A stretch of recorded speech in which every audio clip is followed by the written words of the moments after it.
బద్వేల్లో ప్రజల ప్రాణాలతో వ్యాపారం చేస్తున్న మెడికల్ ఫార్మా మాఫియాను అరికట్టాలని డిమాండ్ చేస్తూ సిపిఐ ఆధ్వర్యంలో నిరసన కార్యక్రమం నిర్వహించారు. బద్వేల్ ఆర్డీఓ కార్యాలయం నుంచి 4 రోడ్ల పూల అంగళ్ల వరకు ర్యాలీ చేపట్టి ఆందోళన వ్యక్తం చేశారు.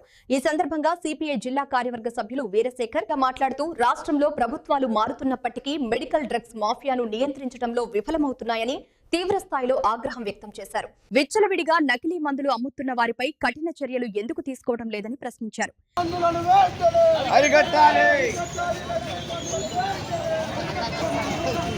అంటే ఏమాత్రం అవగాహన లేటువంటి వాళ్ళు ఈరోజు మందులు విక్రయించడం వల్ల ప్రజల యొక్క ప్రాణాలను హరించేటువంటి పద్ధతుల్లో ప్రజల యొక్క ప్రాణాలు గాల్లోకి వచ్చేటువంటి పద్ధతులు కొనసాగుతున్నాయి. ఈరోజు మెడికల్ మాఫియా అనేది పెద్ద ఎత్తున జరుగుతూ ఉంది. ఈరోజు వాటిని నియంత్రించడంలో ప్రభుత్వాలు పూర్తిగా విఫలమవుతున్నాయి. దీనికి కారణం ఏంటంటే ప్రధానంగా యంత్రాంగం కూడా ఆ యొక్క యంత్రాంగం మొత్తం ఈ యొక్క మెడికల్ మాఫియా ఏదైతే ఉన్నారో వాళ్ళు 1000 కోట్ల రూపాయల వరకు దాదాపు ముడుపులు ఇస్తూ ఉన్నారు. కాబట్టి పంపిణీదారులు ఉత్పత్తిదారులు ఎవరైతే ఉన్నారో వాళ్ళు డబ్బులు ఇస్తున్నారు కాబట్టి ఈరోజు వాళ్ళపై చర్యలు తీసుకోవడం లేదు. ఇటువైపు ఇప్పటికే ఇటుపైన ప్రభుత్వంపై దృష్టికి తీసుకొచ్చినప్పుడు కూడా పట్టించుకోవడం లేదు.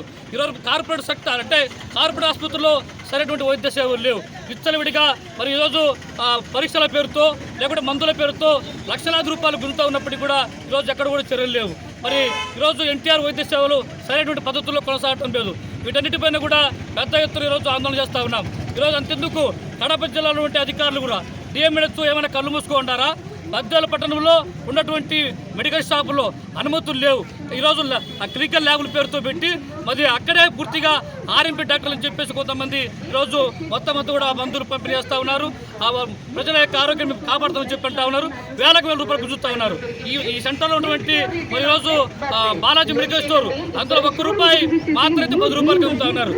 ఈ లైసెన్సులు రెన్యువల్ చేసుకోవడంలో కానీ అదేవిధంగా ఫార్మసీ అంటే మొత్తం సంబంధించిన టెస్టులు రకరకాల టెస్టులకు లైసెన్సులు ఉన్నాయో తెలియదు, లైసెన్సులు లేదో తెలియదు.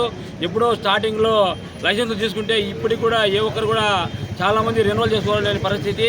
అందువలన ఈ మాఫియాకు పైన లంచాలు ఇస్తున్నాంలే అనే ధీమాతో ఇక్కడ ఉండే కింది స్థాయిలో ఉండే అన్ని మెడికల్ షాపులలో కూడా ఈ విధంగానే కొంత దొరుకుతుంది.